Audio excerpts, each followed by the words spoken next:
சீதை ராமரனுடைய திருமணத்தை பற்றி அது நடந்த ஒரு வைபவங்கள், அதிலே அழகாக தீவலம் வந்ததும், அம்மி மிதித்தது, அருந்ததி பார்த்தது, அவங்க என்ன அழகான விஷயங்கள் எல்லாம் அந்த நடைமுறைகளிலே தமிழர்கள் மரபிலே என்னென்ன இருக்கோ அத்தனையும் கம்பன் எழுதியிருந்தான்.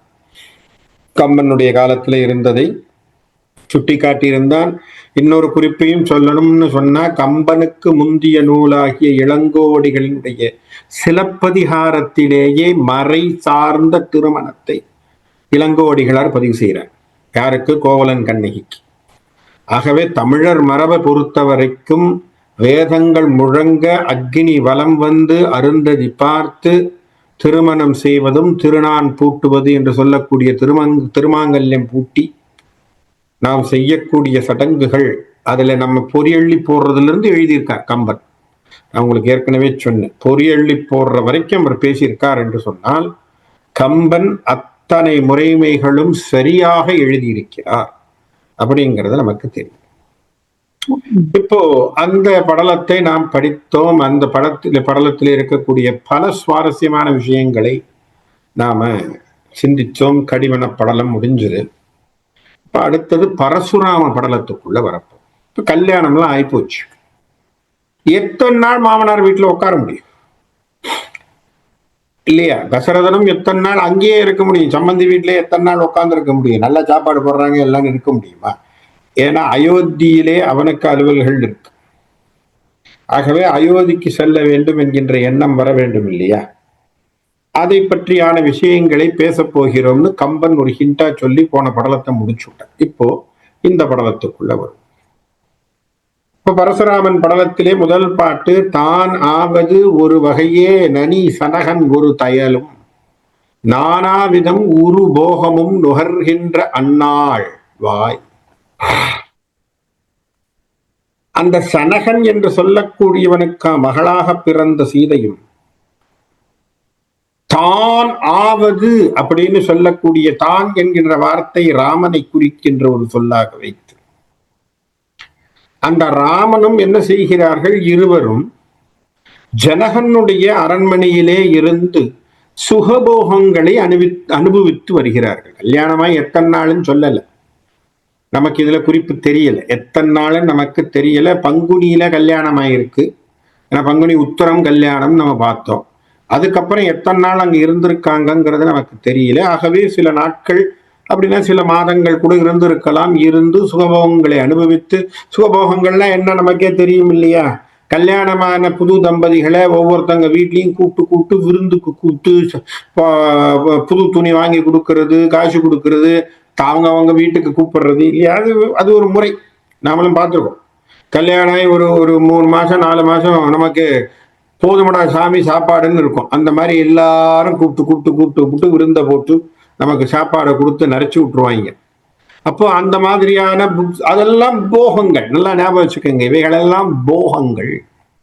இந்த போகங்கள் அத்தனையும் நுகர்ந்தவனாக ராமனும் சீதையும் அங்கே அந்த சனகபுரியிலே அவர்கள் வாழ்ந்து கொண்டிருந்த காலத்திலே அத்தனை நாள் அங்கே விஸ்வாமித்திரரும் தங்கியிருந்திருக்கார் போல தெரியுது. ஏன்னா அடுத்த வரி சொல்றார், ஆனமறை நெறி ஆசிகள் முனி கோசிகன் அருளி.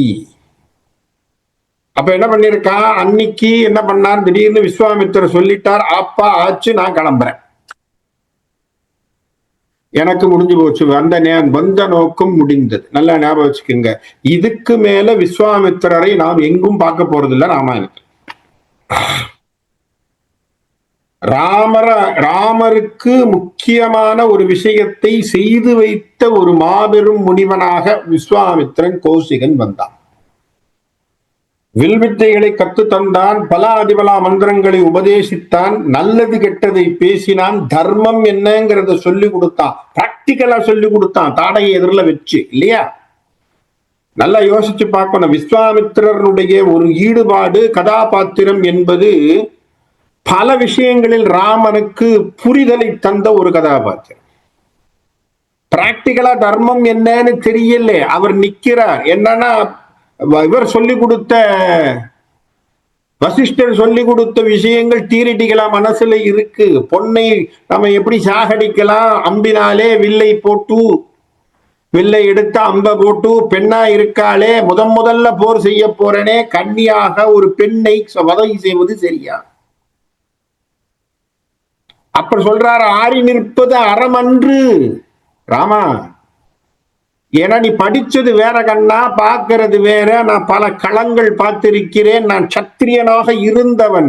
எனக்கு போர் தர்மம் தெரியும். போடு பானத்தை கொல்லு. அப்ப இவர் சொல்லிட்டார், என்ன நீ குரு, நீ சொல்ற, நான் கேட்கிறேன்னு சொல்லி ராமன் செய்யறான். அப்போ பாலபாடங்கள் மட்டும் இல்ல, பல அதிபலா மந்திரங்கள் மட்டும் இல்ல, அஸ்திர சஸ்திரங்கள் மட்டும் இல்ல, பொலிட்டிக்கல் வார் அப்படிங்கிறதையும் பத்தி பேசியிருக்கார் விஸ்வாமித்திரர். எல்லாம் கத்துக்கணும். ஏன்னா நம்ம ஒரு கதாபாத்திரத்திலிருந்து நம்ம என்ன தெரிஞ்சுக்கிறோங்கிறது புரிஞ்சுக்கணும். என்னமோ கதாபாத்திரம் ராமாயணத்துல வந்தது போச்சுன்னு இருக்கக்கூடாது.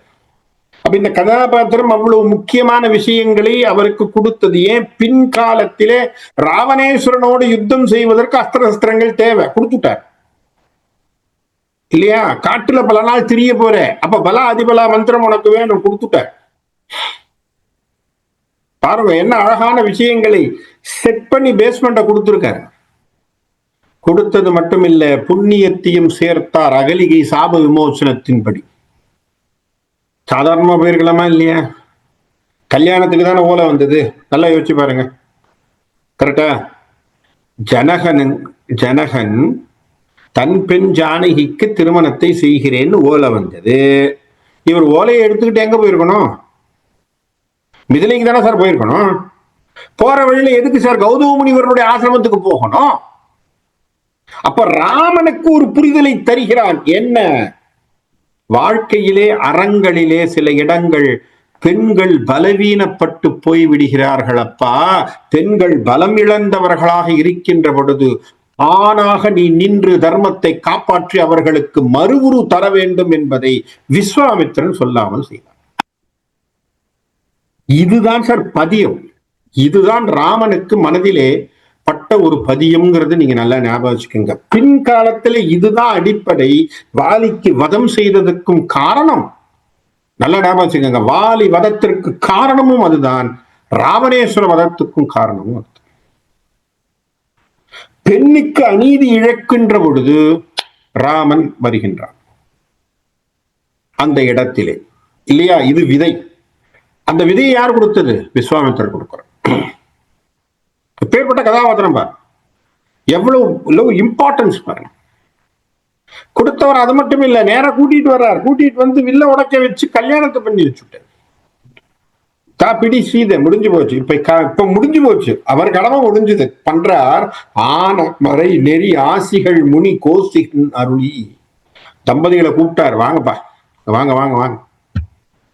கூப்பிட்ட உடனே எல்லாருக்கும் நல்ல மங்கள ஆசிகள், வேத முறைப்படி ஆசிகளை கூறி, நல்லா இருங்க, நீடூடி வாழுங்கள், இந்த உலகத்திலே நல்ல தம்பதிகளாக, மனதொத்த தம்பதிகளை போல் என்றைக்கும் சிறந்த தம்பதிகளாக வாழ வேண்டும் என்று சொல்லி கோசிகன் அருளை செய்து போனான் வடதிசை வாய் உயர் பொன் மால் வரை புக்கான். எங்க போயிட்டான்? இமயமலையை நோக்கி சென்று விட்டார். அதுக்கு பிறகு விஸ்வாமித்திரர் கதைக்குள்ளே வரல. இந்த விஷயத்தை தான் மகா பெரியவர் அடிக்கடி சொல்வார். விஸ்வாமித்திரர் கேரக்டரை நம்ம மனசுல புரிஞ்சுக்கணும்னு சொல்லுவார், ஒருத்தனுக்கு நல்லது செஞ்சுட்டு அவன் பின்னாடியே போய் நிக்கப்படாதா. ராமாயணத்துல விஸ்வாமித்திரர் எப்படி ராமனுக்கு அவ்வளவு நல்லது செய்தார். எங்கேயாவது பின்னாடி வந்து, ராமா உனக்கு நான் தாண்டா சீதையை கொடுத்தேன், உனக்கு நான் தாண்டா சீதையை காட்டினேன்னு சொன்னானா? அப்ப இந்த இடத்திலேயுமே தான் செய்த ஒரு விஷயத்தை அவர் பேசவில்லை. அவர் அருளிய உதவிகள் ராமனுக்கு எத்தனையோ, ஆனால் ஒரு இடத்திலும் கூட மீண்டும் விஸ்வாமித்திரர் வந்து ராமனிடத்திலே தன்னுடைய நட்பையோ தன்னுடைய அதிகாரத்தையோ அவர் எந்த இடத்திலேயுமே காட்டுகிறார். அப்பனா உதவி செய்தால் நாமும் விஸ்வாமித்திரர் போல் இருக்க வேண்டும் என்று மகா பெரியவர் சொல்லி கேள்வி. இந்த கேரக்டர் நமக்கு அப்படியேற்பட்ட ஒரு விஷயத்தை நமக்கு சொல்லித்தரும். ஏன் செஞ்சோம், கிளம்பினோம் இல்லையா? நான் பண்ணிட்டேன் திரும்ப திரும்ப சொல்லிட்டு இருக்க கூடாது. அது நல்ல விஷயமும் இல்லை. ஆகவே இதை அழகான ஒரு சமாச்சாரமாக இங்கே அவர்கள் வைக்கிறார்கள். சொல்லி அவனிடத்திலே பேசிட்டு அவங்க போயிட்டாங்க. கோசிகன் அப்படி கிளம்பி போயாச்சு. இவர் கோசிகன் கிளம்பின உடனே தயரதனுக்கு இப்ப புரிதல் வந்துட்டு, சரி முனிவரே கிளம்பியாச்சு, இனி நாம நம்ம வேலையை பார்க்கணும் இல்லையா, எத்தனை நாள் நாமளும் இங்க உட்கார்ந்து இருக்கிறோம். உடனே அவர் சொன்னார், சரி அவர் கிளம்பிட்டார், அப்ப நம்ம கிளம்புறதுக்கு ஆயத்தப்படுத்துங்கள் என்பதை சொல்லி, அப்பொழுதினில் முடிமன்னவன் அணிமாநகர் செல்லவே இப்பொழுது நம் அணிகம் தனை எழுக என்று இனிது இசையா. அதனால சொல்லிட்டார், எல்லா மன்னர் அவர் கிளம்பி போன உடனே இப்ப முடிமன்னராக இருக்கக்கூடிய தயரதன் பெரியவர், நாம ஏற்கனவே பார்த்துட்டோம், ஜனகனை விட தசரதன் சக்கரவர்த்தி, அதனாலதான் பெரியவர். அவர் என்ன சொல்றார், அணிமாநகர் செலவே, என்பா கிளம்புக, நம்ம அயோத்திக்கு கிளம்புவோம் அப்படிங்கிற டிசிஷன் அவர் எடுத்தார்.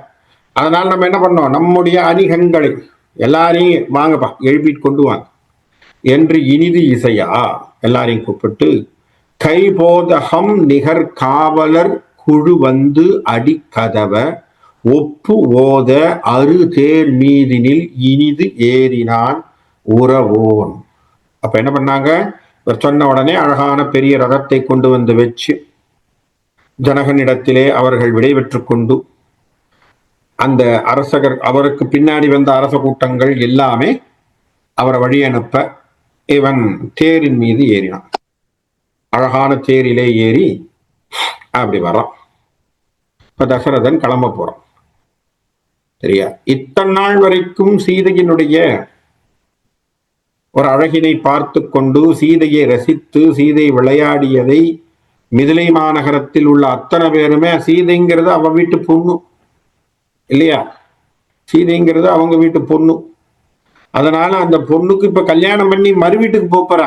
அப்ப எப்படி இருக்கும் மனசு, இப்ப சீதை அந்த வீட்டுல இருந்து கிளம்ப போறா அப்படின்னு சொன்னா எல்லாருக்கும் கஷ்டம் இருக்கும் இல்லையா.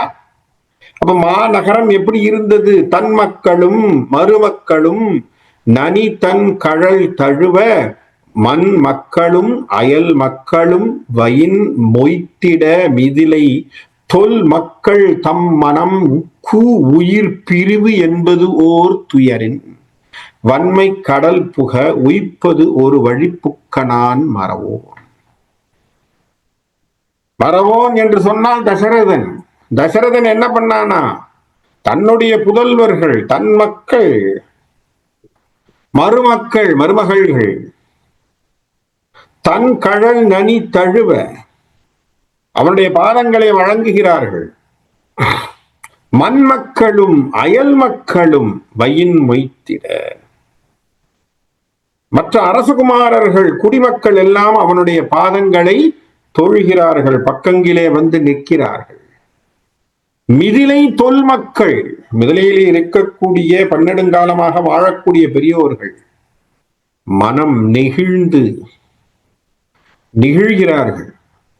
என்ன காரணம், சீதை கிளம்புறதும் ராமர் கிளம்புறதே அவங்களுக்கு ஒத்து வரல, இங்க தசரதன் கிளம்புறதும் அவங்களுக்கு ஒத்து வரல. அவங்க மனம் நெகிழ்ந்து எப்படி இருக்கிறாங்களா, உயிர் பிரிவு என்பது ஓர் துயரின்.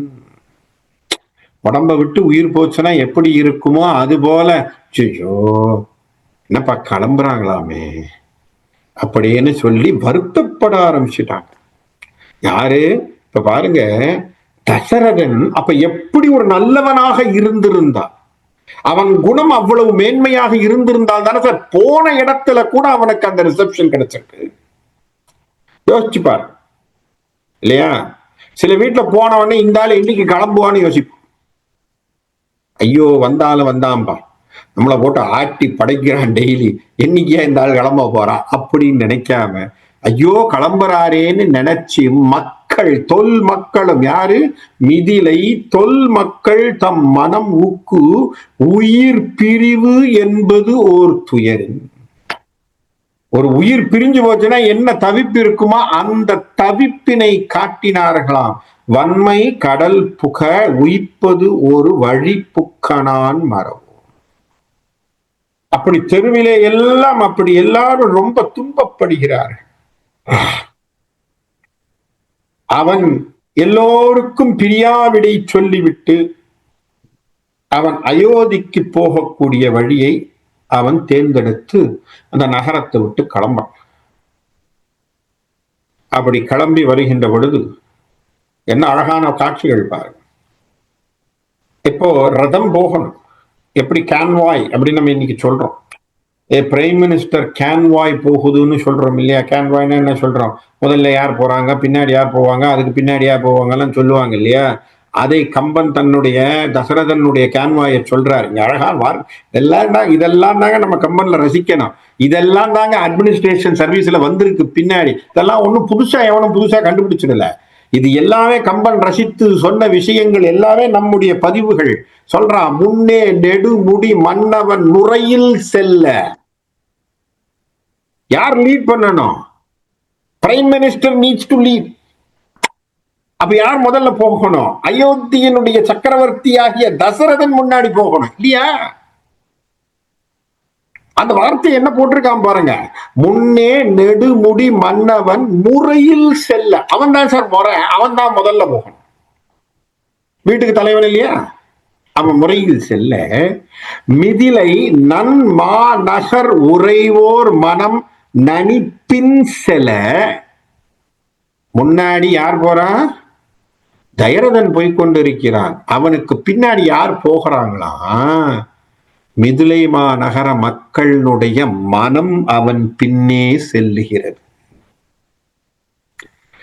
அப்படி மக்களினுடைய மனதை தன்னுடைய மனதிலே வசப்படுத்தி கொள்ளக்கூடியவனாக அந்த அயோத்தியிலே இருக்கக்கூடிய, அயோத்தியை கோலோச்சு கொண்டு இருந்த தசரதனாகிய மன்னனுடைய செய்கை இருந்திருக்கு. இப்போ முன்னாடி யாரு? தசரதன். பின்னாடி யார் போகிறது? மக்களுடைய மனம். இதுக்கு ரெண்டுத்துக்கு நடுவு ஒரு இடம் இருக்காம். அந்த நடுவே தன் ஏற்புரை தரு தம்பியர் தழுவி செல மழைவாய் மின்னே புரை இடையாளோடும் இனிது ஏகினான் வீரன்.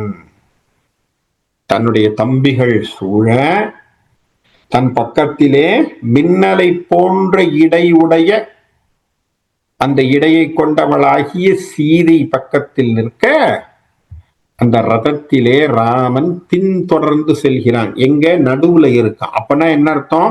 முன்னாடி தசரதன், நடுவிலே ராமன், பின்னாடி மக்களுடைய மனம். அப்படி போகுது. இது ஒரு கேன்வாய். நல்லா யோசிச்சுங்க. அப்படி போகுதான். எல்லாம் அப்படியே பார்த்து மனசு வெதும்பி போகின்ற வகையிலே அவர்கள் செல்கிறார்கள்.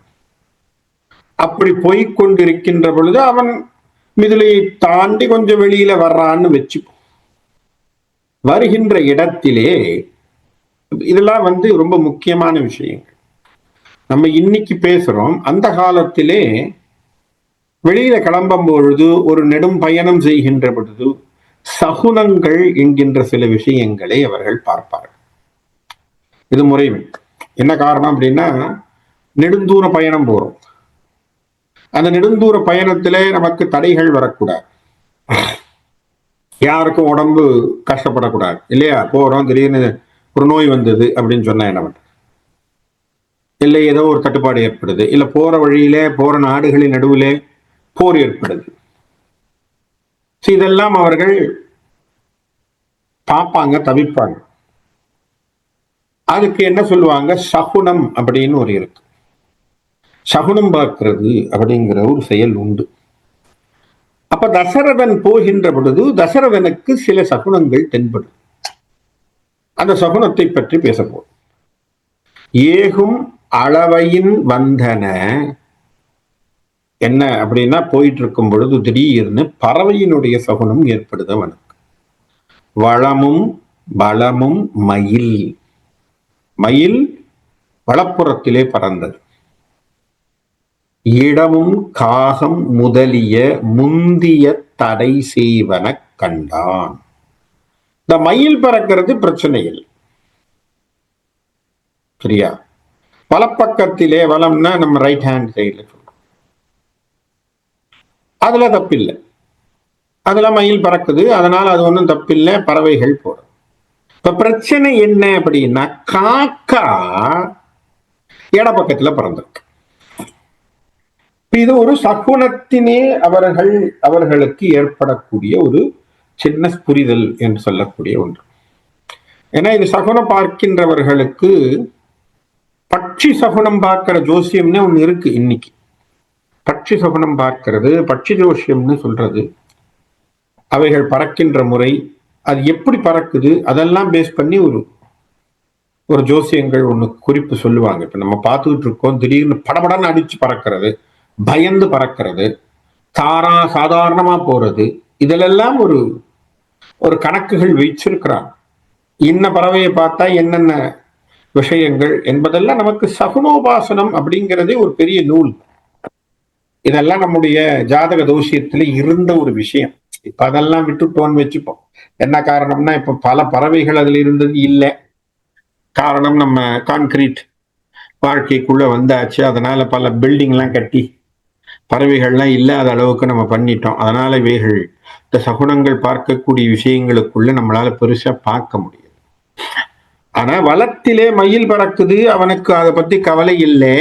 ஆனா இடப்பக்கத்திலே காகம் பறந்த உடனே அவனுக்கு ஒரு மனசுல ஒரு சின்ன யோசனை வருது, என்னடா இது? அப்ப என்ன தோணுது, ஏதோ தடை இருக்குன்னு படுத்தோம். முந்திய தடை செய்வன கண்டான், அவன் மனசுல ஏதோ ஒரு தடை இருக்கு அப்படின்னு சொன்னான். நாகமன்னான் இடை இங்கு உளது இடையூறு என நடவான், மாகம் மணி அணி தேரோடு நின்றான் நெறி வந்தான். போயிட்டு இருந்தவன் மனசுல அவனுக்கு தோணின உடனே இங்க ஏதோ ஒரு தடை இருக்கு அப்படின்னு சொல்லி தன்னுடைய தேரை நிப்பாட்டினான். நிப்பாட்டி அந்த சகுனம் பார்க்கின்றவர்கள்னு ஒரு கூட்டத்தை வச்சிருப்பாங்க அந்த காலத்தில், சரியா? அவங்கள கூப்பிடுறாரு. அவங்க பேரு நிமித்தகன்னு பேர். அவங்கள கூப்பிட்டு கேட்பாங்க, தான் மனதுல இந்த மாதிரி இருக்கு, இது எப்ப நடக்க போகுது, இது சரியான்னு. அந்த சகுன நூலின் படி சில விஷயங்கள் எழுதுறாங்க. இது எனக்கே சில விஷயங்கள் எல்லாம் புதிய விஷயங்கள், புதிய விஷயங்கள். அவங்க சொல்றாங்க, கருடன், காடை, கழுகு, ஆந்தை, உடும்பு, கீரி, குரங்கு இதெல்லாம் வலதிலிருந்து இடது போனால் உத்தமம். எவ்வளவு மிருகங்கள் பாருங்க, சரியா? இதெல்லாம் என்ன பண்ணணும், வலப்பக்கத்திலிருந்து இடப்பக்கம் போகணும். அதாவது கருடன், காடை, கழுகு, ஆந்தை, உடும்பு, கீரி, குரங்கு. அதே போல காக்கை, செம்போத்து, கிளி, கொக்கு, மயில், கோழி, ஓணான், புள்ளிமான், புனுகு பூனை, நரி இதெல்லாம் என்ன பண்ணணும், இவைகளும் வடமிருந்து இடமாக போனால் உத்தமம். அப்ப காக்கா எங்க இருந்து போகணும், அப்ப வலமிருந்து இடமாக போக வேண்டும். இப்ப இங்க என்ன ஆச்சு, காக்கா எந்த பக்கம் போச்சு, இடது பக்கம் பறந்து இடமிருந்து வலம் போயிருக்கு. அப்ப என்ன ஆகுது, காக்காவினுடைய சகுனம் தான் இவருக்கு ஒரு சின்ன மனதிலே ஒரு புரிதல் வருது. அப்ப அதனால என்ன செய்கிறார், அந்த நிமித்தகன் என்று சொல்லக்கூடியவனை கூப்பிடுறார். ஏன்னா இவங்கெல்லாம் அந்த ஜோசியர்கள், நிமித்தர்கள், பிரശ്னம் பார்க்கிறவங்க, இவங்கெல்லாம் ஒரு ட்ரூப்பாவே இருப்பாங்க. எப்பவுமே இந்த மகாராஜாக்களோடு சுத்தி இருப்பாங்க. அவங்க உடனே பிரശ്னம் பார்த்து ஜோசியம் போட்டு அந்த நிமிஷத்துக்கு கணக்க போட்டு கிரகஸ்தானங்களை போட்டு ஸ்புடம் போட்டு அவங்க ஜாதகத்தை குறிச்சு அவங்க சொல்லிடுவாங்க, சார் இது நல்லது, நல்லது இல்லை, இன்னைக்கு நம்ம போகக்கூடாது, போகலான்னு. அவர் சொன்னார், நின்றே நெறி உணர்வான் ஒரு நினைவாளனை அழையார். கூப்பிட்டு அவன் கேட்ட உடனே, நன்றோ பழுது உளதோ நடு உரை நீ நயம் என. நிமித்தகனை பார்த்து சொல்றான், பா என்னது கரெக்டோ அதை சொல்லு, எனக்காக நீ என்ன பண்ணக்கூடாது, மறைச்சி வச்சு சொல்லாது, நல்லதோ கெட்டதோ என்னங்கிறத சொல். சொன்ன உடனே குன்றே புரை தோளான் எதிர் புழலின் குறிக்கொள்வான் இன்றே வரும் இடையூறு அது நன்றாய் விடும் என்றான். சார் தடை இருக்கு, மறுக்கல, ஆனா அது நல்லதா முடிஞ்சிரும்னுட்டான். அவன் என்ன சொல்லிட்டான், தடை இருக்கு, இப்ப நீங்க கிளம்பிட்டீங்க, நடுவில் தடை இருக்கு, ஆனா அது நல்லதாவே முடியும் அப்படின்னு சொல்லிட்டு அந்த நிமித்தகன் பேசிட்டான். இப்போ நிமித்தகன் வாயிலாக அங்கே ஒரு தடை இருக்கு அப்படிங்கிறத புரிஞ்சு போச்சு. இந்த வார்த்தைகள் நடந்து கொண்டிருக்கின்ற பொழுதே, ஏன்னா இந்த சகுனம் தெரிஞ்சு போச்சு, ஏதோ நமக்கு தடை வருதுன்னு தெரிஞ்சாச்சு, இது தசரதனுக்கு அந்த குறிப்பு தெரிகிறது, அவனுக்கு சகுனம் வழியாக புரிஞ்சு போச்சு, சகுனக்காரனையும் கேட்டுவிட்டான். எல்லாம் நடந்துகிட்டு இருக்கின்ற பொழுதே அந்த இடத்திலே ஒரு சலசலப்பு ஏற்படும். ஏன், அங்கே நம்முடைய இதனுடைய முன் அவதாரமாக இருக்கக்கூடிய முன்னபிராமன் என்று சொல்லக்கூடிய முன்னபிராமனாய், அழகாக சொல்வார்கள் வைணவத்திலே, முன்னபிராமனாய் பின்னபிராமனாய், பின்னபிராமன் பலராமன், முன்னபிராமன் பரசுராமன், சரியா? முன்னபிராமன் என்று சொல்லக்கூடிய பரசுராமன் அங்கே வரப்போறார். அதற்கான சிமிக்கைகள் அங்கே சகுனங்கள் தெரியுது. என்ன ஆகுதான், என்ற அளவில் வானகம் இருள் கீரிட,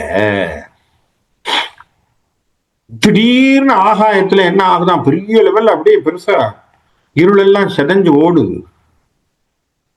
ஒளியாய் மின்னும்படி புடை வீசிய சடையான், ஆகாயம் வரைக்கும் மின்னக்கூடிய அளவிற்கு ஒரு எதிரில பாத்தீங்கன்னா சடையை விரிச்சு சடை உடையவனாக ஒரு உருவம் வருது. மழு உடையான், கையில கோடாலி வச்சிருக்கான், பரசுராமன் கோடாலி தானே. பொன்னின் மலை வருகின்றது போல்வன், பொன்மலை போல் அவனுக்கு உடம்பு. அப்பனா என்ன அர்த்தம், ராமனுக்குத்தான் கரிய செம்மல், பரசுராமனுடைய உடம்பு நிறம் என்ன, பொன்னை போன்ற நிறம். பொன்னின் மலை வருகின்றது போல்வன் அனல் கால்வான், அனல கக்குகின்றது போல அப்படி ஒரு கோபத்தை கொண்டவனாக. உன்னும் தழல் விழியான், அப்படியே கண்ணு அப்படியே அப்படி இருக்கான், தழல் சிந்துகின்ற கண்கள், அப்படியே நெருப்பை கக்குகின்ற கோபத்தை கொண்ட கண்ணாக. உறும் அதிர்கின்றது ஓர் மொழியான், இடி கூட அஞ்சு ஓடக்கூடிய அளவிற்கு அந்த குரலை கொண்டவனாக அப்படி வரான். வந்துருத்தா, என்ன தடைன்னு தெரிஞ்சு போச்சா, சகுனம் சொல்லிடுச்சு இல்லையா, ஒரு தடை இருக்குன்னு. இவன் தடை இருக்குன்னு சொல்லிட்டு இருக்கும் போதே எதிரில் வந்தாச்சு. யாரு, பரசுராமன். அங்க உள்ள நுழையிறார், என்ட்ரி. அப்படி அவர் உள்ள நுழையிறார். எப்படி இருக்கார், தகதகன் உடம்பு, சடா முடி, கையில மழு, கண்ணுல கோபம், சரியா? அப்படியே கோபத்துல அப்படியே அனல் பொங்குகின்ற மாதிரி முகம், ரௌத்ரத்தோட வர்றார். குரல் இப்படி இருக்குமா, அப்படியே இடிக்கிற மாதிரி குரல், அதிகாரமான குரல், அதோட வர்றார். அப்படியே கோபமாக நடந்து வருகிறார். இப்போ பிரச்சனை என்ன, இதுவரைக்கும் எல்லாருக்கும் தெரிஞ்சது என்ன அப்படின்னா, பரசுராமன் சத்திரியர்களை அழிப்பான் இல்லையா? பரசுராமன் சத்திரியர்களை அழிப்பான். இப்ப கேள்வி, ராமனும் தசரதனும் ராமனோடு இருக்கக்கூடிய தம்பிமார்களும் எல்லோரும் சத்திரியர்கள். இப்ப எதிரில நிக்கிறாங்க. இப்ப எதிரில வரக்கூடியது பரசுராமன். இப்ப என்ன பிரச்சனை, என்ன இப்ப வரக்கூடிய பரசுராமன் என்ன செய்ய போறான், தாக்க போறானா, கொல்வதற்காக வருகிறானா என அந்த சமயத்திலே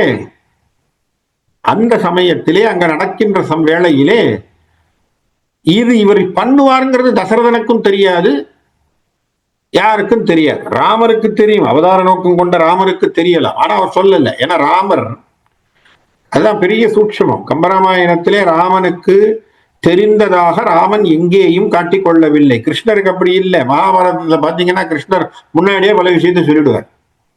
இது நடக்கும் போது பார்த்துக்கோன்றாரு. ஆனா ராமர் அந்த மாதிரி விஷயங்களை எங்கேயுமே பேசினவர் இல்லை. ஏன்னா அப்பா கிழிச்ச கோட்டை தாண்டாத பிள்ளை ராமர் தான் இல்லையா? உலகத்துல நீங்க ஒரே வார்த்தையும் சொல்லணும், அப்பா கிழிச்ச கோட்டை தாண்டாத பிள்ளை. அந்த பரசுராமர் பிள்ளையும் அப்பா கிழிச்ச கோட்டை தாண்டாத பிள்ளை. நல்லா யோசிச்சு பாருங்க, ரெண்டு பேரும் அப்பா கிழிச்ச கோட்டை தாண்டாத பிள்ளைகள். இது ஒரு எக்ஸ்ட்ரீம். எது? ராமர் ஒரு எக்ஸ்ட்ரீம். என்ன எக்ஸ்ட்ரீம்? தான் இறந்த பிறகும், அப்பா இறந்த பிறகும் அந்த அரசாட்சியிலே நான் போய் உட்கார மாட்டேன், அவருக்கு செய்த வாக்கியத்திற்காக, நான் கொடுத்த வாக்குக்காக நான் காட்டிலே இருப்பேன் என்று சொல்லிக் கொண்டு இருந்த ராமன், அப்பாவே கேட்டதுனால அம்மா தலையை வெட்டி போட்ட பரசுராம். நீங்க நான் சொல்ற கேரக்டர் புரியுதுங்களா? ரெண்டு கேரக்டர் யோசிச்சு பாருங்க, ரெண்டு வித்தியாசமான கேரக்டர். ஆனா வார்த்தைகள் தந்தை சொன்னதை மந்திரமாக கொண்ட வார்த்தை ரெண்டு பேருமே. இந்த ரெண்டு கேரக்டருக்கும் இன்னைக்கு பார்க்க போறாங்க. இதுதான் இதுல இருக்கக்கூடிய பியூட்டி. இதுதான் ராமாயணத்தினுடைய ஒரு அழகு. ரெண்டு பேருமே பிதிர்வாக்கிய பரிபாலனம் செய்தவர்கள். இது ஒரு எக்ஸ்ட்ரீம். பரசுராமன் ஒரு எக்ஸ்ட்ரீமே. அப்பா சொன்னா அம்மா தலையே வெட்டிடுறார். நல்ல யோசிங்க, அம்மா தலையே வெட்டுறார். ரேணுகாவினுடைய தலையை வெட்டி விடுகிறார். வெட்டினதுல அவங்க அப்பா கேட்கிறார், சந்தோஷப்பட்டு சொல்றார், ஏன்னா உனக்கு வேணும், அம்மாவை திருப்பி கொடுன்ட்டு. இல்லையா? இது நமக்கு தெரியும் அந்த கதை. தலையை வெட்டுறார். ஜமதக்னி சொல்றான், சொன்ன உடனே தலையை வெட்டிட்டான். அம்மா தலையை வெட்டுறா, வெட்டியாச்சு. ஆஹா, நான் சொன்ன நீ கேட்டுட்ட பிள்ளையே, உனக்கு என்ன வேணும், அம்மா திருப்பி கொடுத்துருட்டான். எப்பேற்பட்ட பிள்ளை அவர்! அப்படி அப்ப தந்தை சொல்லை மந்திரம் என நினைத்தவன் பரசுராம் ஒரு புறம். இனி ராமருடைய மகிமையை நம்ம பார்க்க போறோம் அயோத்தியா காண்டத்திலிருந்து. அவர் ஒரு புறம். இந்த ரெண்டு கேரக்டரும் பார்க்குது. இப்ப ரெண்டு பேரும் பார்க்கக்கூடிய ஒரு காலகட்டம். இப்ப இந்த இடத்துல முன்னாடி யார் பார்க்கறா? இப்ப எல்லாமே பார்க்கக்கூடியவன் தயரதன் தான். ஏன்னா தயரதனுக்கு தான் முதல்ல தெரிய போகும். ஏன்னா அவன் தான் ஃப்ரண்ட்ல இருக்கான். அவன் தான் பரசுராமனை பார்க்கான். அப்படி பார்க்கறான். பார்க்கும் பொழுது என்னெல்லாம் நடக்குதுன்னு பார்ப்போம். கம்பித்து அலை ஏறி நீர் உரு களம் ஒத்து உலக உலைய. என்ன, இந்த அலையெல்லாம் அப்படியே தாறுமாறா அடிச்சதுன்னா அதுல போய் ஒரு மரக்களம் சிக்கிச்சுன்னா எப்படி இருக்கும்? அது போல இருக்கா அந்த உலகம் இப்பொழுது. காரணம் பரசுராமனுடைய வருகை. பிரபஞ்சமே ஒரு விதத்துல அப்படி நடுங்குது. உலகு உளைய தம்பித்து, ஸ்தம்பித்து போச்சு. உயர் திசை யானைகள் தளர. நம்முடைய கான்செப்ட்ல 8 திசைக்கும் 8 யானைகள் இருக்கு. அஷ்ட திக் கஜங்கள்னு சொல்லுவோம். கஜம்னா யானை, அஷ்ட திக்கு கஜங்கள்னு பேர். இந்த யானைகள் என்ன ஆகுதான், பரசுராமன் வந்த நடையிலே அவைகள் தளர்ந்து போச்சான், பயந்து போய். ஐயோ, இதை நம்ம பிடிச்சி நிற்க முடியாது போல் இருக்கேன், இந்த மனுஷன் வந்துட்டானே, ஐயோ பிரளயத்தை கொண்டு வந்துருவான் போல் இருக்கேன்னு அதுங்க பயப்படுது. கடல் சலியா வெம்பி திரிதர. கடலுக்கு எப்படி அலைய கொண்டு வரணும், ஈஸ்ட் டு வெஸ்டா, நார்த் டு சவுத்தா, நார்த் ஈஸ்ட் டு நார்த் சவுத்தாங்கிறதெல்லாம் தெரியாம, டைரக்ஷன் தெரியாம குழம்பி போய் இருக்கு கடலே. வானவர் வெறுவுற்று இரிதர. மேலே இருந்த வானவர்கள் எல்லாம் ஐயோ ஏதோ பிரளயம் நடக்க போகுதுன்னு அங்கெங்கே ஓட. ஒரு செம்பொன் சிலை தெரியா அயில் முக வாளிகள் தெரிவான். அப்படி செம்பொன் அப்படி ஏற்றியக்கூடிய ஒரு கையிலே வில்லையும் கொண்டு அதற்கேற்ற அம்புகளை கொண்டவனாக அவன் நடந்து வருகிறான். ஏன்னா இந்த வில்லுல தான் விஷயம் இருக்கு. ஏன்னா அதனால தான் இந்த வில்லை இப்ப ஹைலைட் பண்றார் கம்பன். என்ன, அந்த செம்பொன் வில்லை கொண்டு கை வச்சிருக்கான். அதை கொண்டு அதுக்கு பின்னாடி அதற்கு வேண்டிய அம்புகளை, அம்பார் துளிகள் என்று சொல்லக்கூடியதையும் வைத்துக்கொண்டு, கையிலே வில்லை வைத்துக்கொண்டு, இன்னொரு கையிலே மழுவை ஏந்தி கொண்டு வருகிறான். இது அவனுடைய சடாமுடியோட இருக்கான். இதெல்லாம் அவனுடைய குணங்களாக அவன் வருகிறான். வந்த உடனே பார்க்கிறான். இப்போ அயோத்தி மன்னன் தசரதனுக்கு அவனை பார்க்கின்ற பொழுது என்ன நடந்ததுன்னு மனசுல தோணுது. வீண் கீழுரு என்றோ, படிமேல் கீழ் உற என்றோ, என் கீரிய உயிர் யாவையும் யமன்வாய் இட என்றோ புன்கீரிய குருதி புனல் பொழிகின்ற புறையா கண் கீரிய கனலான் முனிவு யாது என்று அயல் கருத. இப்போ கையில ஒரு புண் இருக்குன்னு வச்சுப்போமே, சரியா? கையில ஒரு புண் இருக்கு. இதே சில சமயம் இந்த புண்ணை ஆடுறதுக்கு முன்னாடியே நாம என்ன பண்ணிடுவோம்னா அதை கொஞ்சம் அப்படி சுரண்டி பார்ப்போம்னு சுரண்டுவோம். சுரண்ட உடனே என்ன ஆகும்? அது ஆறி இருக்க, அதுல இருந்து ரத்தம் அடியும் இல்லையா? அப்ப இந்த ரத்தம் அடிஞ்ச உடனே அந்த இடமெல்லாம் கொஞ்சம் சிகப்பாகும். நம்ம வீட்டில் எல்லாரும் திட்டுவாங்க. சின்ன குழந்தையா இருக்கும்போது நம்ம இதெல்லாம் பண்ணியிருப்போம். நம்ம வீட்டில் திட்டுவாங்க. சில சமயம் அடியே வாங்கியிருப்போம் அம்மா கிட்ட. ஏண்டா அதை ஆடுறதுக்கு முன்னாடி கையை வச்சுன்னு குரங்கு வேலையை பார்க்காத, கொஞ்ச நேரம் சும்மா இரு அப்படின்னு சொல்லி அம்மா எதையோ கட்ட போட்டு கையை வச்சு சும்மா இருக்கானா பாரு, அது இப்பதான் ஆறிட்டு இருக்க, அதை போய் எதையோ நோண்டி வைக்கிறான் அப்படிங்கிறான். அப்ப புண்ணை கீறியதால் என்ன வருது? குருதி வெளிப்படுகிறது. புண்ணை கீறியதால் குருதி வெளிப்படுகிறது. இவன் கண் கீறி வந்ததாம் குருதி. அப்படின்னா என்ன அர்த்தம்? கண்ணிலிருந்து அப்படியே ரத்தம் கொட்டுகின்ற அளவிற்கு சிவந்த கண்களை கொண்டவனாக பரசுராமன் வரான். கனல் முற்றியவனாக, கண்ணை கொண்டவனாக. அப்படி இருக்கு அவனுக்கு. எப்படி இருக்கும்? வந்தது விண் கீழ் உர என்றோ, சொர்க்கலோகம் மேல இருந்து கீழே விழுந்துருத்தோ, படிமேல் கீழ் உர என்றோ, இந்த கீழே இருந்த பூ உலகம் என்று சொல்லக்கூடிய பூலோகம் மேல போயிடுத்தோ, என் கீரி உயிர் யாவும் யமன்வாய் இட என்றோ, இங்க இருக்கக்கூடிய உயிர்கள் எல்லாம் யமனுடைய வாய்க்குள் போனது போலே அவன் அப்படி கோப அக்னி கண்களை கொண்டவனாக பரசுராமன் வருகிறான். அந்த பரசுராமனுடைய நடை, பரசுராமன் வருகின்ற பாதை, பரசுராமன் வருகின்ற செய்கைகள், இதை பார்க்கின்ற பொழுது தயர்தனுக்கே ஒரு பயம் வரும். நல்லா ஞாபகம் வச்சுக்கோங்க, தேவர்களுக்காக அசுரர்களை சம்ஹாரம் செய்தவனாகிய தசரதன் யாரு? தேவர்கள் பொருட்டு சம்பராசுர வதம் நடக்குது இல்லையா? அதுலதான் நடந்தது. அதுலதான் கைகேயிக்கு வரம் கொடுக்கிறான். அது பின்னாடி வரப்போகுது. ஆனால் அது எதுக்காக நடந்தது? அசுர வதம் செய்தான். யாருக்காக? தேவர்களுக்காக, தேவர் உலகத்தை மீட்டு தருவதற்காக, தேவேந்திரனுக்காக தசரதன் வேலை செய்யறான். இது யார் சொல்றா? விஸ்வாமித்திரர் சொல்றாரா இல்லையா? என் போல் முனிவருக்கு கஷ்டம்னா நாங்க எங்க போய்ப்பா நிப்போம்? ஒண்ணு மழுவேந்திய சிவனிடத்திலே, திருமாலிடத்திலே, அல்லது தசரதா உன்னிடத்திலே என்று பேசினான். சொன்னானா இல்லையா? விஸ்வாமித்திரர் சொன்ன வார்த்தை இது. நம்ம நீங்க எப்பவுமே எல்லாத்தையும் கனெக்ட் பண்ணணும். விஸ்வாமித்திரர் சொன்ன வார்த்தை என்ன? எனக்கு கஷ்டம்னா, என் போன்ற முனிவர்களுக்கு கஷ்டம்னா நாங்க 3 இடத்துக்கு தானே போக முடியும், ஒரு இடம் நீ. அப்போ தேவர்கள் பொருட்டு அசுரர்களையே சந்தித்தவன் தசரதன். அப்ப அவன் பயப்பட்டவன்கிறது கிடையாது. ஆனால் அவன் முன்னாடி இப்ப இப்படி ஒரு செய்கை நடக்கின்ற பொழுது தயரதன் ஒரு நிமிடம் நடுங்குகின்றான். களத்தை கண்டவன் ஏன் பயப்படுறான் அப்படின்னா 2 விஷயம். இதெல்லாம் சைக்காலஜி. 2 விஷயம். ஒன்று, வந்திருக்கிறவன் பரசுராமன் இல்லையா? பரசுராமன் அவன் ஒரு அவதாரத்தினுடைய புருஷனாக பேசப்படுகின்றான். ஒண்ணு. 2வது, சாதாரணமா எல்லா தந்தைக்கும் இருக்கக்கூடிய பிள்ளை பாசம் இல்லையா? பிள்ளை பாசம் இருக்கு. என்ன?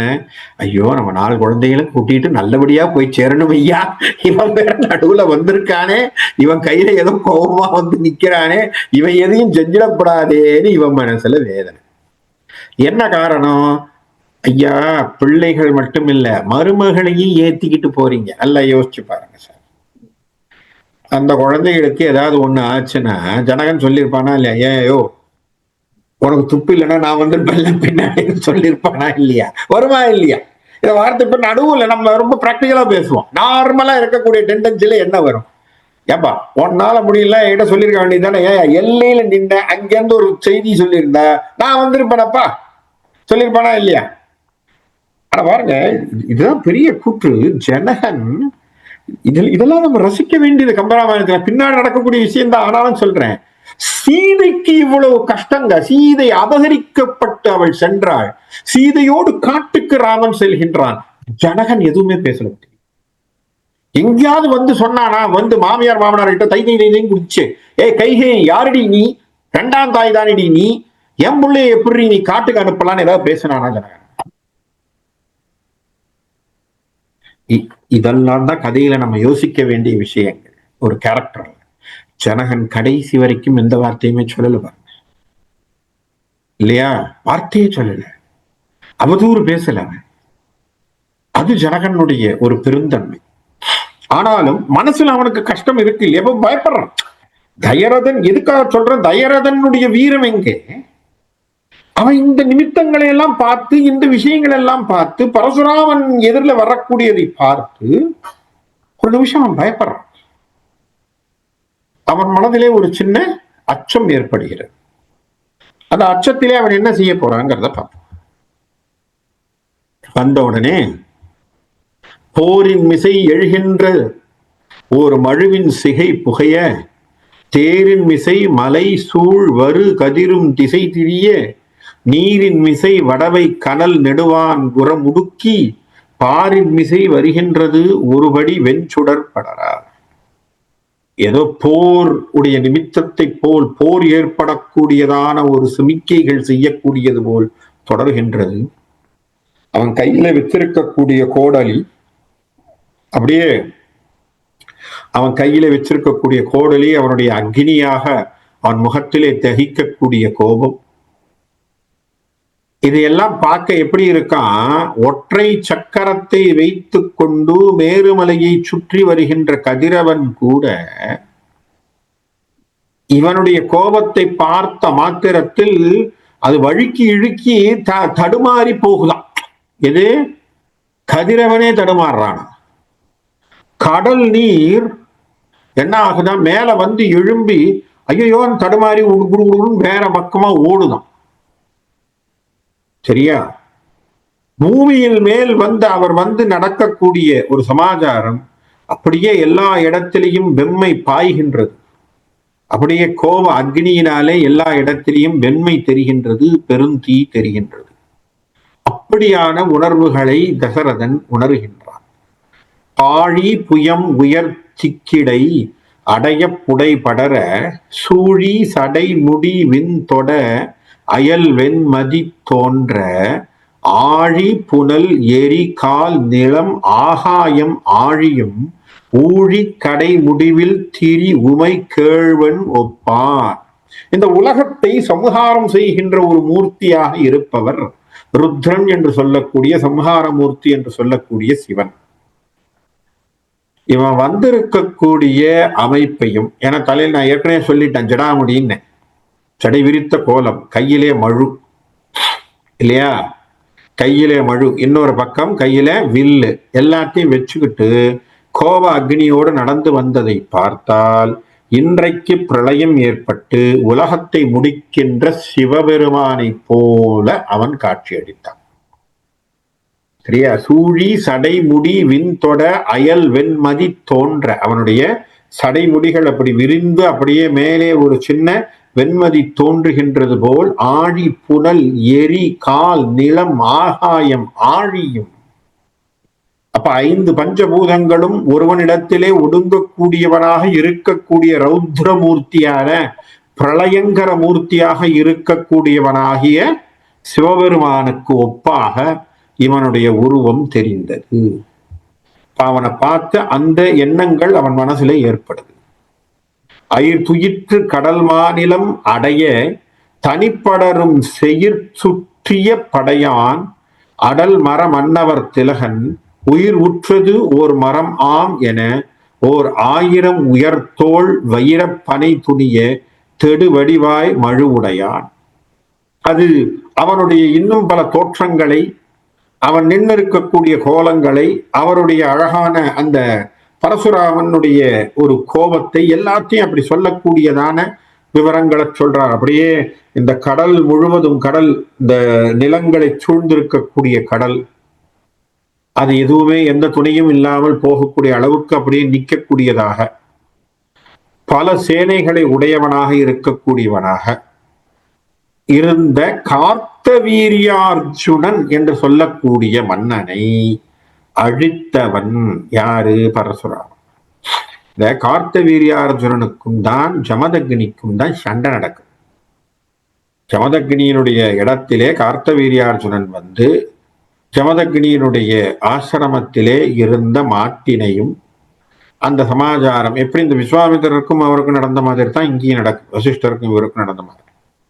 இவன் வந்து அந்த மாடை கொடுத்து எங்களுக்கு கொடுத்துரு, நீ ஒரு சன்னியாசி, நீ ஏன் வச்சுக்கிறேன்னு கேட்கறான்.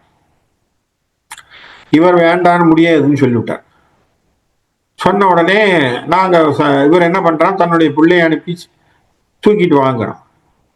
ஜமதக்னி உடனே சொல்லிட்டார், உன் பிள்ளையெல்லாம் வந்தா கஷ்டம், நீ போக சொல்லுன்னு சொல்லிவிட்டான். அதனால கார்த்தவீரியார்ஜுனனுக்கு ஒரு சின்ன கோபம். ராத்திரியா கார்த்தவீரியார்ஜுனன் தன்னுடைய பிள்ளைகளை திருட்டுத்தனமா போய் தூக்கிட்டு வான்னு சொல்றான் ஜமதக்னி என்னுடைய ஆசிரமத்துல. அவர் ஜமதக்னி வந்து பார்த்தவர் தன்னுடைய மாடு அந்த தெய்வீக மாடானது காணம்னு சொன்ன உடனே ஞான திருஷ்டியில பார்த்து கொன்னுடுறார். யார? ஜமதக்னியினுடைய பிள்ளைய. ஜமதக்னியினுடைய பிள்ளை இறந்து போன பிறகு கார்த்தவீரியார்ஜுனன் ஜமதக்னி தன்னுடைய கார்த்தவீரியார்ஜுனுடைய பிள்ளைகளை கொன்ற பிறகு கார்த்தவீரியார்ஜுனுக்கு கோபம் வருது. அவன் என்ன பண்றான், பரசுராமன் இல்லாத நேரத்திலே ஆசிரமத்துக்குள்ளே புகுந்து ஜமதக்னியை கொன்று விடுகிறான். அப்ப ஜமதக்னி முனிவர் இறந்து போயிட்டார். பரசுராமன் வெளியே எங்கேயோ போயிட்டு உள்ள வந்து பார்க்கின்ற பொழுது அப்பா இறந்து கிடக்கிறார். அதை பார்த்த உடனே கோவப்படுறான். பட்டுட்டு அவன் சொல்றான், இன்னிலிருந்து ஆரம்பிச்சு எங்க அப்பாவை கொன்ன அந்த கார்த்தவீரியார்ஜுனன் மட்டும் இல்லை, சத்திரியர்களாக இருக்கக்கூடியவர்களை ஒரு 21 தலைமுறையை வெட்டி சாய்க்கிறேன்னு ஆரம்பிச்சிட்டான். அதுல தான் சத்திரியர்கள் மீது அவனுக்கு ஏற்பட்ட கோபம் ஒரு கிட்டத்தட்ட ஒரு 21 ஜெனரேஷனை புல்லு பூண்டு இல்லாத அளவுக்கு வெட்டுறான். அது செய்யலாம். இது வந்து நிறைய கேள்விகள் வரலாம். எப்படி ஒரு அவதாரமாக இருக்கின்றவர் இப்படி ஒரு விஷயத்தை செய்யலாமா என்று சொன்னால், அது அந்த வம்சத்திலே ஏதோ ஒரு குறையும் அதிலே அசுர குணம் கலந்திருந்ததினாலே அந்த அவதாரம் அந்த குலத்தையே எடுக்க வேண்டிய ஒரு காலத்தை, ஒரு காரணத்தை அந்த அவதார நோக்கம் ஏற்படுத்தி கொண்டது. அதுதான் அதனுடைய பாயிண்ட்.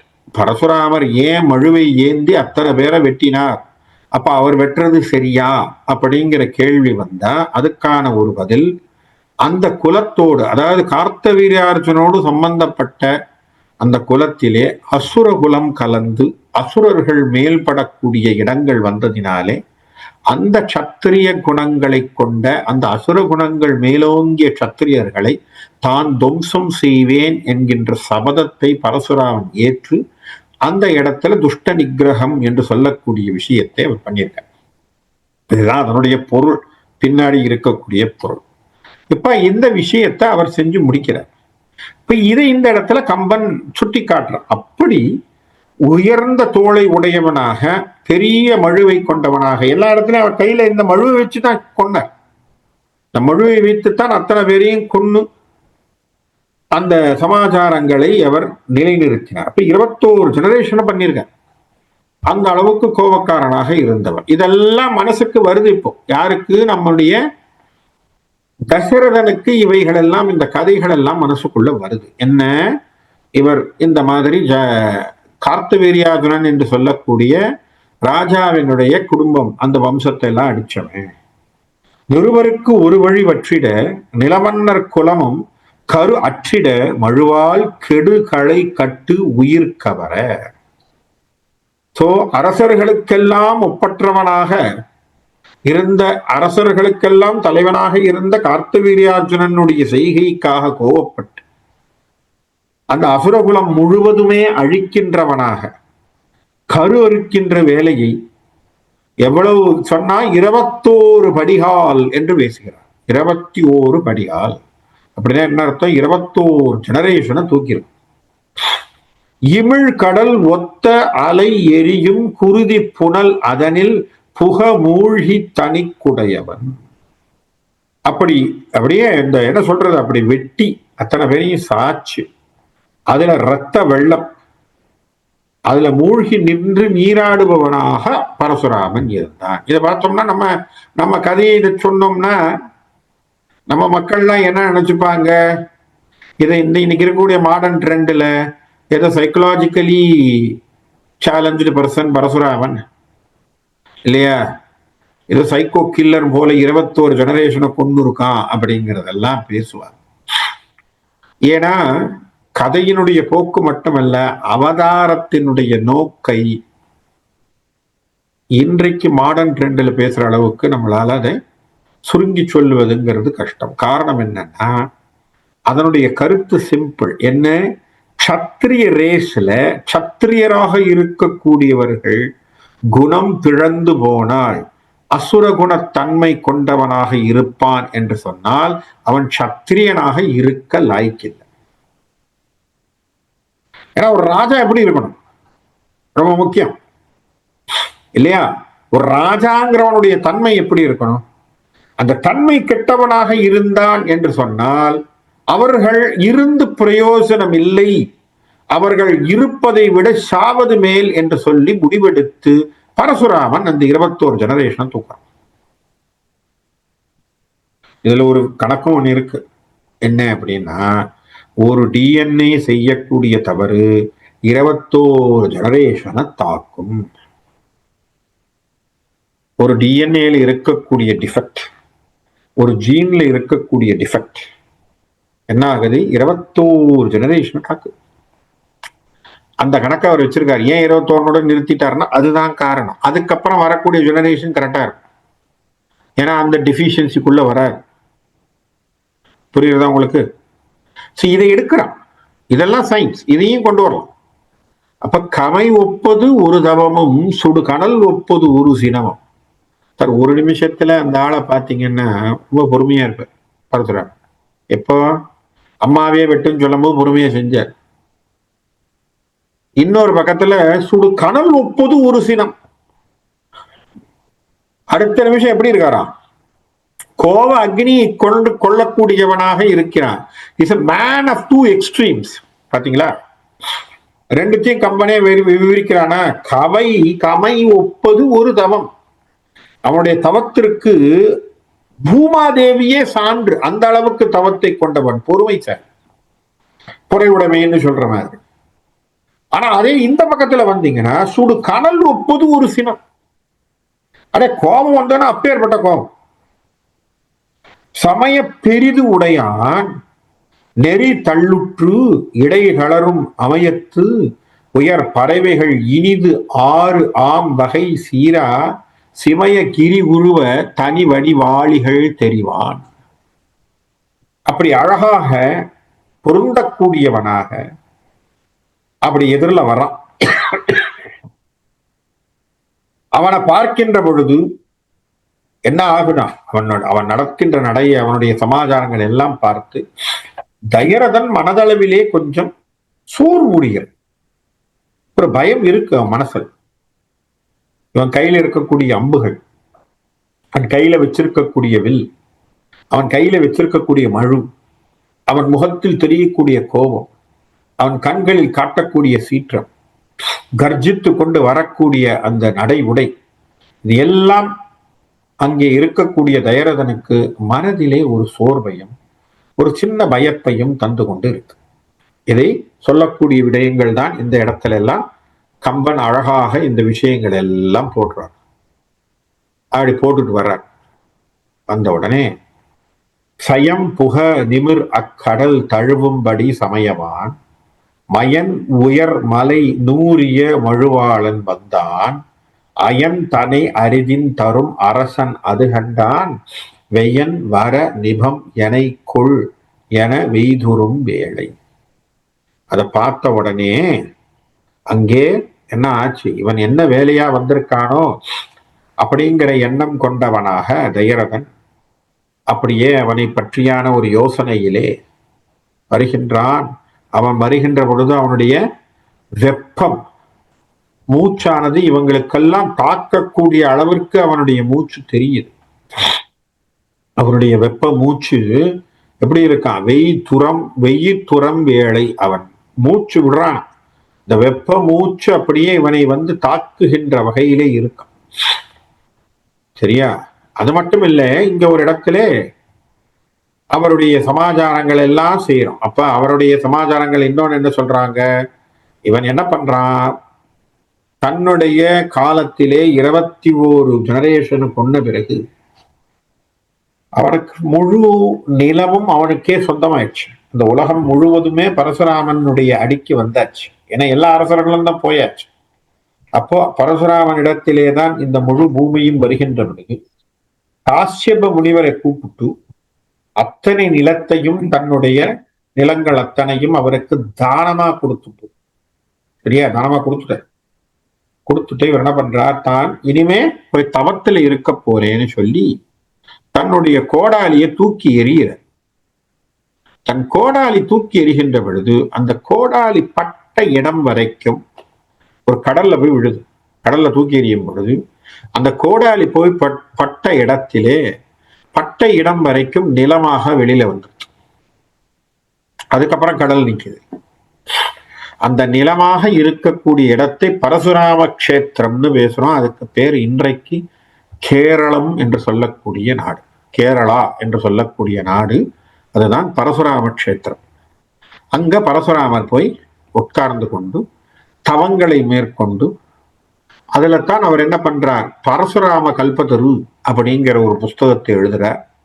பரசுராமரனுடைய பத்ததி என்று சொல்லக்கூடிய விஷயங்களை எழுதி, அதுலயும் பாருங்க என்ன நடந்ததுங்கிறத சொல்ற பாரு. பரசுராமன் தன்னுடைய முடிவிலே தான் அமைதி உற, தன்னுடைய வாழ்க்கையிலே ஆத்மாவை பற்றி விசாரங்கள் தெரிந்து கொள்ள அம்பாள் உபாசனையிலே வருகிறான். ஸ்ரீவித்யா உபாசனைக்குள்ளே பரசுராமர் நுழைகிறார்.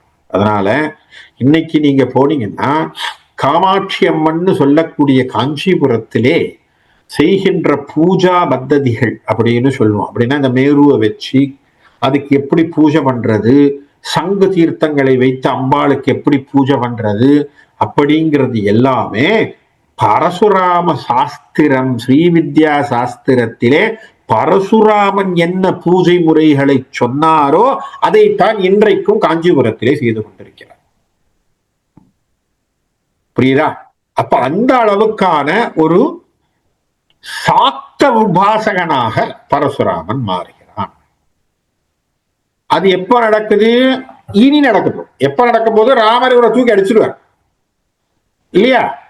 அதுக்கப்புறமாக இனி அவருடைய ஏன்னா இவருடைய கர்வம் எப்போ, இவருடைய ஆணவம் குறைஞ்ச உடனே பரசுராம கஷேத்திரத்துக்குள்ளே நுழைந்து கேரளாவுக்கு போய் அங்கே அவருடைய அம்பாள் உபாசனையிலே இறங்கி ஸ்ரீவித்திக்குள்ளே போய் அந்த பரசுராமன் ஆனவன் அம்பாளுடைய உபாசனையிலே போகிறார். அவர் மட்டும் இல்லைங்க, பல முனிவர்கள் பல சித்தர்கள் எல்லோரும் அம்பாள் உபாசனையிலே இருந்தவர்கள் தான். துர்வாசர் என்று சொல்லக்கூடியவர், ஆச்சா உச்சானா கோபம் வரும்னு நமக்கு எல்லாருக்கும் தெரியும், அவர் அம்பாள் உபாசனையிலே இருந்தவர். அகத்தியர் நமக்கு எல்லாருக்கும் தெரியும், தலையாயவர், அவர் அம்பாள் உபாசனையிலே இருந்தவர். அப்போ எல்லா சித்தர்கள் அத்தனை பேரும் அம்பாள் உபாசனையிலே இருந்தவர். அப்போ அம்பாள் உபாசனை என்பது ஒரு ஆத்மாவை தெளிவிக்கின்ற வித்தையை அம்பாள் ஒருத்தி தான் தர. காரணம், அவள் பேர் மகாமாயான்னு பேர் இல்லையா? அவ பேர் ஏன் மகாமாயான்னு சொல்றோம் சார்? அவதான் மாயத்தை போக்கணும். மாயத்தை உருவாக்குறவளும் அவதான், போக்குகின்றவளும் அவ. அதனாலதான் ஞானி நாமபி சேதாம்சி தேவி பகவதி ஹிசா பலாதாகிருஷ மோகாய மகாமாயா பிரயர்ச்சத்தேன்னு பேசும். அவளை கூப்பிடும் போது என்ன சொல்றோம், மா என்னுடைய மாயைகளை நீ போக்கு. நான் ஞானியா இருந்து பிரயோஜனம் இல்லை. நான் ஞானின்னு எவ்வளவு வேணா புலம்பிக்கலாம், நான் தான் பெரியவன், நான் எவ்வளவு வேணா பேசிக்கலாம். என் ஞானத்தை அஜ்ஞானமாக இவ்வளவு நிமிஷத்துல மாத்திருவா. ஒண்ணுமே இல்லாதவனா, அறிவே இல்லாதவனா காட்டிட்டு போயிடுவா இல்லையா? நினைச்சா ட்விஸ்ட் பண்ணி விட்டு போயிடுவா. அதே முட்டாள்னு நீங்க சொல்றவன மாபெரும் ஞானியா மாத்திட்டு போயிடுவா. அது எப்படி சார் முட்டாளா இருக்கிறவன் ஞானி ஆக முடியும்? காளிதாசர் கதையை படிச்சு பாருங்க, உங்களுக்கே புரிஞ்சிடும். நான் உங்களுக்கு சொல்ல வேண்டிய அவசியம் இல்லை. காளிதாசர் எப்படி இருந்தார்? எப்பேற்பட்ட முட்டாள்தனத்தோட உட்கார்ந்து இருந்தார். ஆடு மேய்க்கிறவராக இருந்தவர். எப்படி சார் சாமளா தண்டகம் போல புஸ்தகங்கள், மேகதூதம் போல புஸ்தகங்கள், சாகுந்தலம் போல பெரிய சான்ஸ்கிரிட்ல புஸ்தகங்கள் யார் சார் எழுத முடியும்? எப்படி வர்றது அவருக்கு? யார் கொடுக்குறா? வாக்தேவதை சாட்சாத் வந்து உட்கார்றா. அவ அவளுடைய அருள்ல வர்றது. அவ கொடுத்தானா வரும் சார். அதை புரிந்து கொண்டவர்களாக இருந்தார்கள். ஆகவே இதிலே வரக்கூடிய மிச்ச விஷயங்களை வரக்கூடிய கிளாஸ்ல பார்ப்போம். பரசுராமன் ராமனோடு நடத்திய சம்பாஷணைகள், ராமனுக்கும் பரசுராமனுக்கும் என்ன நடந்தது, முடிவிலே பரசுராமனுடைய கர்வம் எப்படி ஒடுங்கியது எல்லாம் பார்த்துட்டு நாம வருகின்ற வகுப்பிலே அதை பற்றியான தொடரை பார்ப்போம் சொல்லி இன்னைக்கு இந்த இடத்துல நிறுத்திக்கிறேன். கேள்விகள் இருந்தால் அதை பற்றி பேசலாம். நன்றி, வணக்கம்.